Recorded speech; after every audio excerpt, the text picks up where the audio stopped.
প্রতীক নাই, আমি আপনাদেরই প্রতীক হয়ে বেঁচে থাকতে চাই। এই দল যেহেতু 54 বছরে কোন তন্ত্রমন্ত্র আমাকে কোনো শান্তি দিতে পারে নাই, তাই কেন আমি এই দলের পক্ষে কথা বলবো? দরকার আছে? রাজনীতি তো তারই করতে হবে যেই রাজার রাজা, যিনি আমাকে আসমান জমিন প্রতিটি জিনিস সৃষ্টি করেছেন, সে রাজাকে ভাই আজকে আমরা এখানে কোনো প্রতিশ্রুতি বিক্রি করতে আসি নাই এবং কোনো নেতা হয়ে আপনাদের কাছে অ্যাট্রাকশন নিয়ে নতুন কোনো ফিরিস্তি নিয়ে আসি নাই। আজকে আপনাদের মাঝে উপস্থিত হয়েছি এমন এক রাজনীতি নিয়ে, যে প্রচলিত রাজনীতি যে ধারা আমাদের বাংলাদেশে চলছিল গত 54 বছর থেকে, এই প্রচলিত রাজনীতির পৃষ্ঠতলে আজকে আমার মা বোন বয়োবৃদ্ধা তরুণ প্রজন্ম আজকে নিষ্পেষিত। আজকে তারা এই প্রচলিত রাজনীতিতে আজকে তারা মজলুম, তারা আজকে হয়রানির শিকার হচ্ছে, তারা অত্যাচারিত হচ্ছে, নিজেদের অধিকার পাচ্ছে না, সর্বক্ষেত্রে আজকে শোষণ এবং বঞ্চিত ভাবে তারা বসবাস করছে।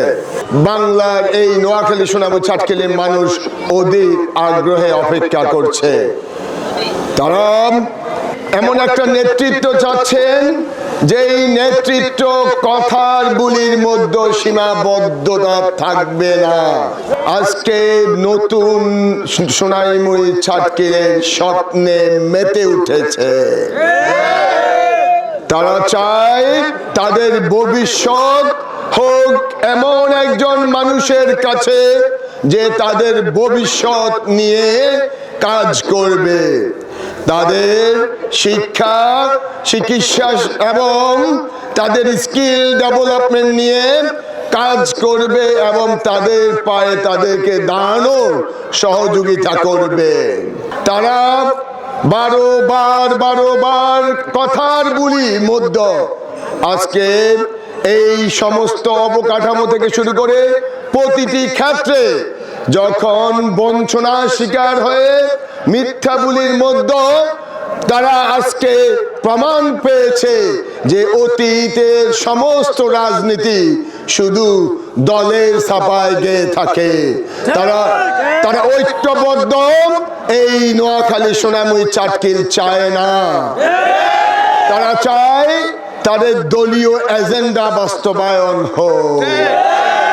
আমার কোনো প্রতীক নাই, আমি আপনাদেরই প্রতীক হয়ে বেঁচে থাকতে চাই। আমার কোনো দল নেই, আমি আপনারাই আমার দল। এই দল যেহেতু 54 বছরে কোন তন্ত্রমন্ত্র আমাকে কোনো শান্তি দিতে পারে নাই, তাই কেন আমি এই দলের পক্ষে কথা বলবো? দরকার আছে? আমি আজকে এমন রাজনীতি নিয়ে এসেছি, এমন এক রাজনীতির কথা বলতে চাই যে রাজনীতি হচ্ছে সবচেয়ে বড় রাজা। রাজনীতি তো তারই করতে হবে যেই রাজার রাজা, যিনি আমাকে আসমান জমিন প্রতিটি জিনিস সৃষ্টি করেছেন, সে রাজাকে ভাই